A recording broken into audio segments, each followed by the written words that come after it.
না নিতে পারে না গো, ফালাই দিছে। যা হয়ে গেছে। শিল্পী, আমার আবার শিল্পী করে ডাকছিস? এই হয়ে গেল কাপড় না ডালি রে, আর নিবি না? এই নেবে, আসো।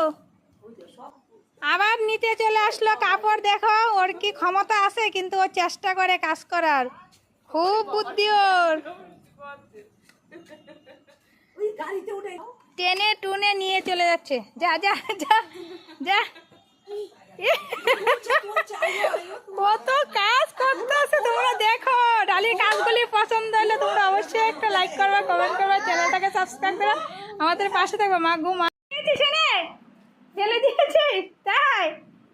হ্যাঁ, আর আনবি না? চল আমি নিয়ে আসবো। আবার আয়, আবার আয়, দৌড়ে দৌড়ে দৌড়ে দৌড়ে দৌড়ে দৌড়ে দৌড়ে। ওরে বাবা, কাজের লেগে কি দৌড়াদৌড়ি করতে। এবার ফেলে দিল রে। পারবি রে? তুই এত বড় বাক্সটা নিতে পারবি? তুই পারবি রে নিতে? পড়লো পড়লো পড়লো পড়লো পড়লো পড়লো। যত বড় মানুষ না তত বড় কাজ। পারবি না? মাথায় বললো, মাথায় বললো, মাথায় বললো, মাথায় বললো, মাথায় বললো, মাথায় বললো। দেখো না, এবার উঠবে। আচ্ছা ঠিক আছে, রাখলাম।